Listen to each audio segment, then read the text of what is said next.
Welcome back, everybody, to another edition of Ultra Premium.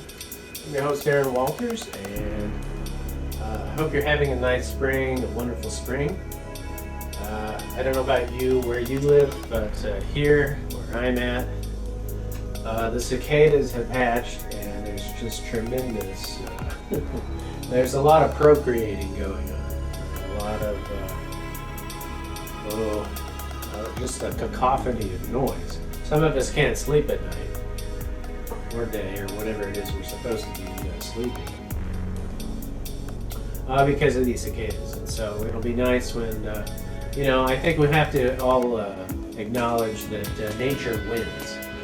Whatever nature wants, it wins, and it gets its way first. And then the rest of us just try to react and just do what we can. So anyway, this is the latest Ukta. I wanted to go over, it's an old concept, but it's also one that hasn't been explored in depth. And this week's topic is placement of the Fenderdoodles, right? So you've got these wonderful Fenderdoodles, and let's just review. We know we can place them on the farmers market crops, place them as a baby, to protect for movement in the market, unless somebody owns the trading house.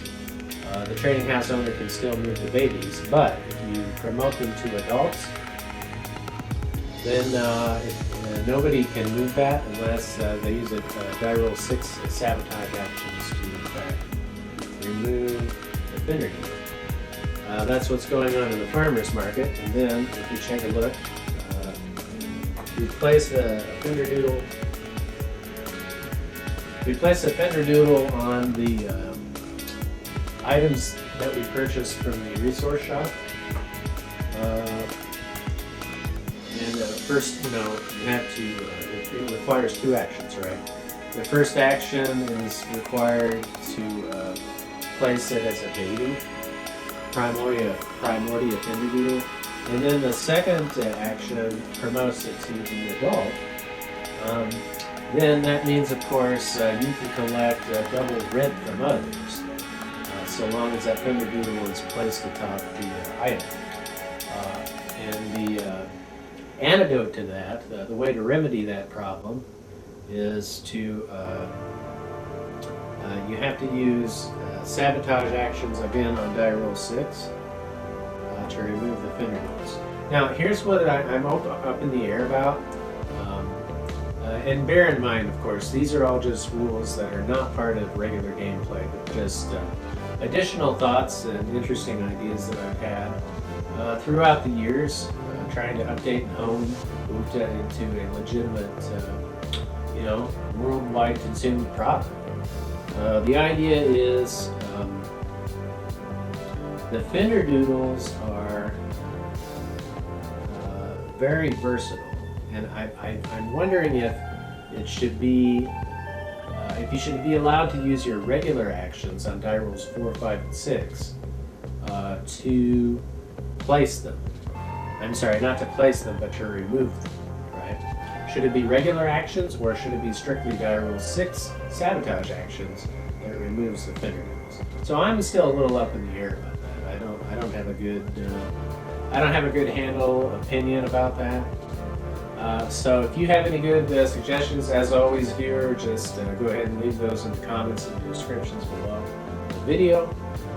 That would be great.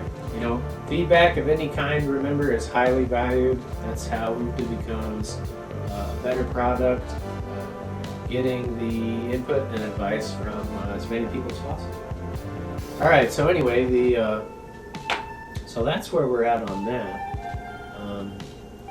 The third way we can use Fenderdoodles is to place them into the resource shop area. Okay, so if I take the Fenderdoodles and I place them first as a baby, what that does is it adds 5 tokens to the value of the item originally, the original cost of the item. It adds 5 tokens to the person who pays for that item. Okay, and then also, what's going to happen is if you promote this to an adult Fenderdoodle, a hyphen, what's going to happen is it's going to be locked in the resource shop, which means nobody can make the purchase. Right? You literally cannot move it. You can't make the purchase unless, of course, you spend 2 actions. And see, this is where I think you should be able to use regular actions to remove Fenderdoodles. I kind of think that should be incorporated into the game. Maybe we've solved that mystery just working out the problem right here and trying to figure it out on our own. We really should have the Fenderdoodle. The Fenderdoodle should be able to be removed on regular actions. And so if I have something planted like here on the trading house, somebody wants to purchase the trading house, well, what we're going to do is we're going to, in fact, allow them to use up 2 actions. And remember, it's got to be 2. It can't be just 1 because this is an adult Fenderdoodle. It always requires 2 actions to, you're basically demoting it and you're removing the item. No, I shouldn't say that. The 2 actions are simply for removing the Fenderdoodle, which is what you want. You know, on second thought, that's another point of contention. There's many possibilities here. You know, it's not set in stone the way things should happen. Remember, these are just all human decisions. Human decisions, depending on what you believe, of course, they're all fallible and you know, prone to mistakes and errors, oversights, failure, regret, sin. You want to use the terminology of our religions. Basically, what the idea is, I'm just trying to create a set of problems that are never going to be solved, and that it brings a challenge, a new challenge every time you step up to the plate and actually play some with your family and friends. Okay, and so the deal is,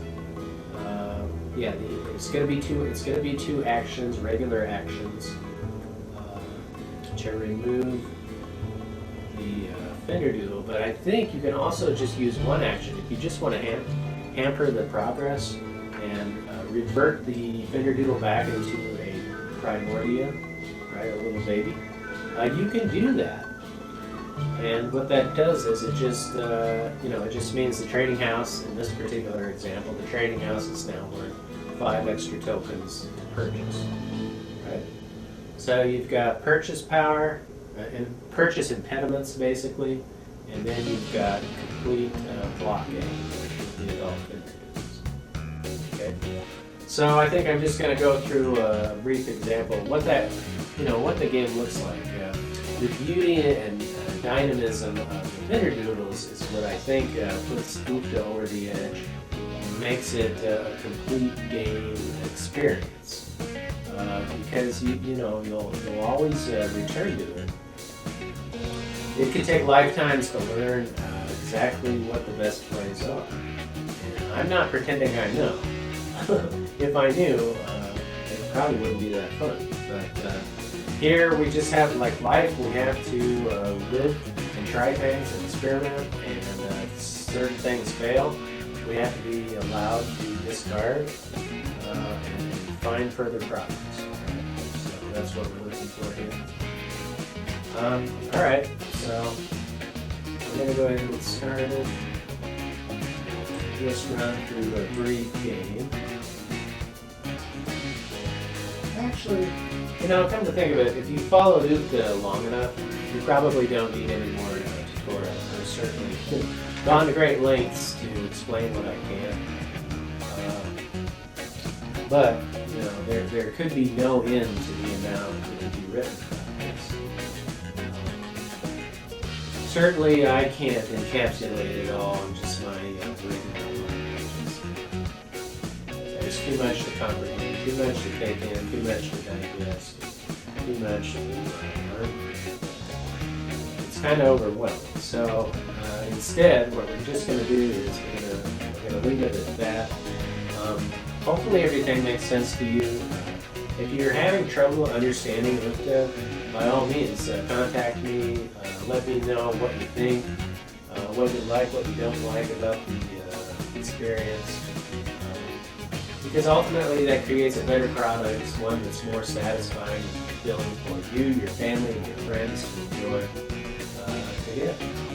Alright?